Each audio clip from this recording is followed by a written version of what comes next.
So hi everyone, welcome back to Planet Mack. This is probably a more whimsical, fun video. All of us could talk about a million things, but Planet Mack, this one is part of the kitschy, retro, fun side of things, and specifically probably my current five favourite album covers that I have, which follow the retro, kitsch, classic kind of design vibe. So what I'm doing is I'll give you my five, and there'll be more. There's a million great records out there, aren't there, of kitsch and serious art and everything in between. So I'm going to give you my five. I welcome anyone to my channel to give me your five greatest or favourite kitsch, tacky, whatever you want to call it, retro album covers from the 50s, 60s, 70s, and that's when I grew up. I'm 58. I grew up early 70s, born in 66, so I have a love, like many of us I would say, in that kind of like 50, 60, 70-year-old bracket, where we love our sci-fi, we love our kitsch, we love the whole retro vibe. I think I'm right in saying, correct me if I'm wrong, but anyway, I welcome your comments of what makes you chuckle, and what delights you visually as well. So in no particular order, here's 5 albums I picked up tonight for your delectation. Right, and these are all, as is my want, these are all bargain basement albums. That's part of the attraction for me, is I'm not going to pay top dollar. But what's the point? It's meant to be charity shop,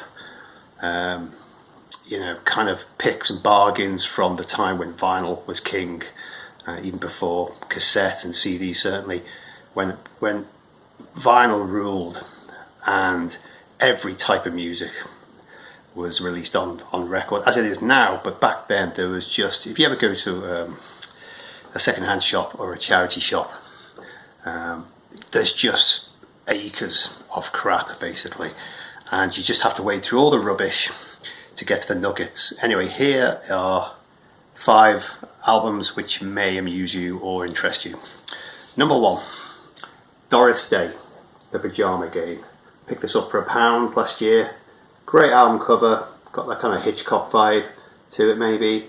Doris Day, you can't go wrong. I love the album cover, and it's on one of my favourite labels, the Columbia record label. And it's got Calamity Jane with The Pyjama Game on it. You can't go wrong with a design like that. Anyway, that's Doris Day, that's one of them. To the weird but wonderful. Anyone who is a pretty serious rock fan will have heard of the design company Hypnosis, and they designed pretty much all the big bands back in the 70s. And they had weird and wonderful album covers, like by UFO, Obsession, and there's just so many bands who were under Hypnosis, that's no pun, their design roster. And here's one, a very early one by them. This is from the late 60s. And here we go. It's an album which I picked up for next to nothing, a couple of quid. And you've got one record in it, but Picnic, no, check that out.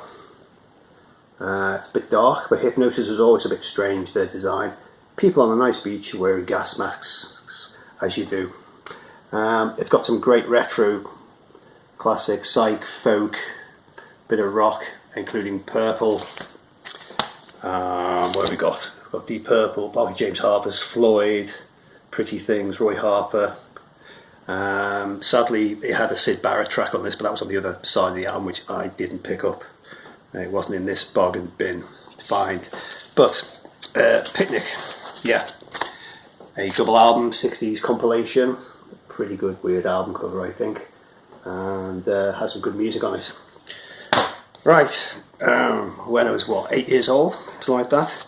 Most people of my age in the UK and maybe the US and Australia, what have you, will know about this, the Magic Roundabout. This was on UK TV just before the news, if I remember, about 5:30, just before 6 o'clock.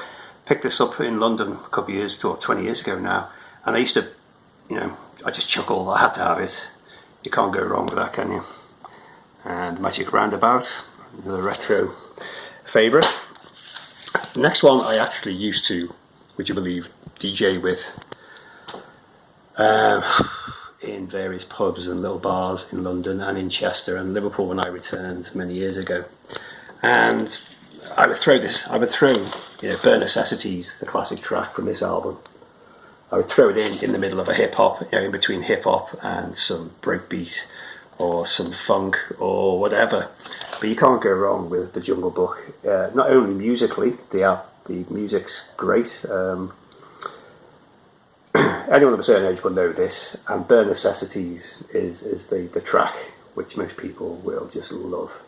Louis Prima was the guy who did the music and sang on this. And there you go, another charity shop, gift shop, whatever you call it, bargain. And it's the original release, pretty much. There you go. Finally, the classier side of things. This is actually, stands as great music. This is the jazz singer Sarah Vaughan. Picked this up for £3 in Liverpool about a year ago. From Dig Vinyl in Liverpool. They have good bargain bins. Sarah Vaughan, nice cover, great vocal, easygoing jazz, trio jazz. I bought this because I love the album cover. I knew of Sarah Vaughan, but the music's really good. Mellow, kind of like unwinding jazz music.